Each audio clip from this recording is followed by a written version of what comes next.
The worst aviation disaster in Kansas history, I think that still stands. 30 lives ended, dozens more were changed forever. Everything is being done that can be done.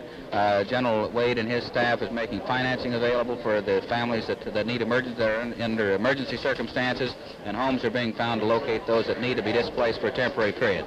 The Wichita community got high marks for its immediate response to the disaster, but after a few days, that outpouring of help for the survivors seemed to wane. Temporary housing provided by local landlords in many cases turned out to be run down and unsafe. Many of the clothes donated were odd sizes or worn out. Why? I don't know. See, if we black, I hate to just put it that blunt, but that's the only reason that I know. There was cash available. If they need emergency payments to take care of needs for food, clothing, shelter, burial expenses, and things of that nature, there is a provision whereby we can pay immediately up to $1,000. But to get that $1,000, survivors had to sign paperwork. Many were warned by their attorneys not to sign anything for fear they would be waiving their rights to future claims against the government. Captain Martin, what must people do to make a claim to the Air Force as a result of yesterday's air crash? We have a claims office set up at the Air Force Command Post at 21st in Minnesota. We will be here for a week or several weeks to receive claims. For loss of life and property, survivors could seek damages under the Military Claims Act or file lawsuits against the Air Force and Boeing. Nearly half of them were represented by the same attorney, Chester Lewis, who encouraged lawsuits. In the end, payouts were small. One family was awarded just $400 for the death of a child. The lowest award for the death of an adult was $700, the highest $14,000. Survivors got more money for loss of property, but altogether the settlements from 30 lawsuits averaged less than $13,000 each, minus 20% attorney fees.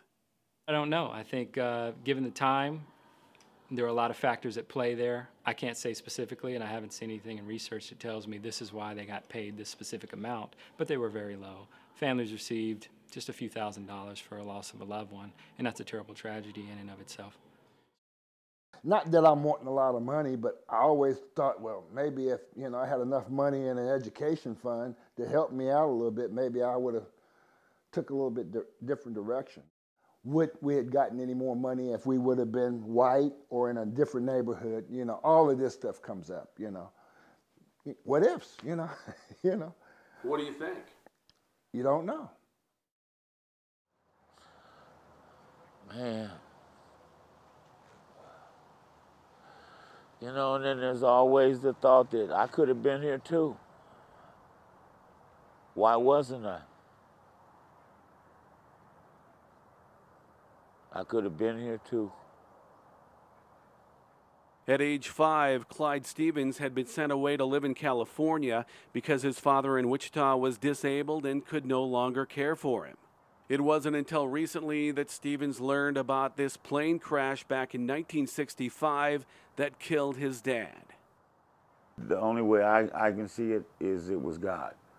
Because out of all the years that I've been on the face of this earth, this particular day I woke up and something said, call the institution that you first went to in California and ask the director if he has any paperwork pertaining to you when you stayed there about any of your history.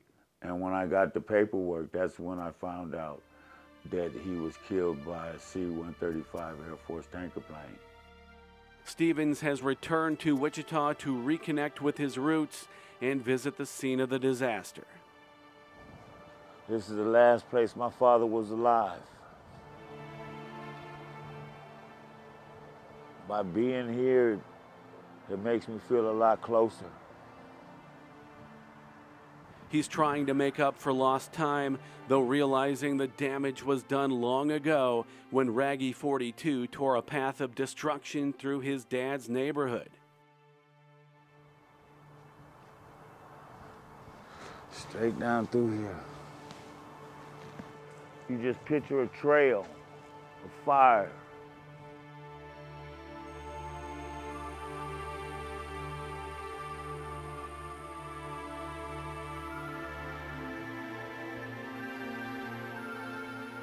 Stephen's father was a roomer at the same house where Victor Daniels' family lived and died.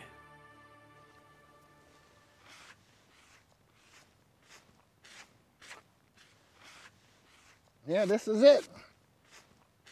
Okay, this is Tracy Randolph, Claude Daniels, and Mary Daniels.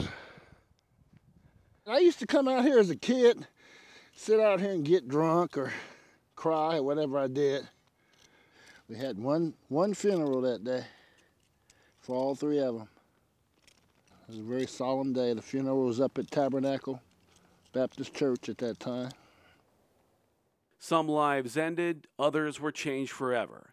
Daniels finds himself asking, what if that jet wouldn't have crashed 50 years ago? I've always thought, well, would I turned out to be an alcoholic if my grandmother would have had some input on how I grew up? Never knew, you know, but I can't hold that against anybody. All I want is people to know that folks lost their life over there at that plane crash site. Not just the residents, but people on the airplane. And we should honor that, you know. And such honors come in different forms as ways of preserving memories that are painful. Nevertheless, those who lived through the disaster don't want it forgotten. Could have been me. This whole street was on fire.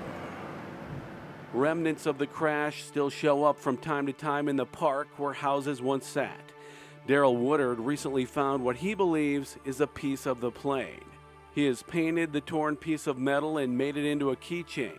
Just last year, Woodard also found this corroded 1964 nickel on the ground that was once soaked with jet fuel and consumed with fire in 1965. I can't even believe it was 50 years. Because it seemed like yesterday.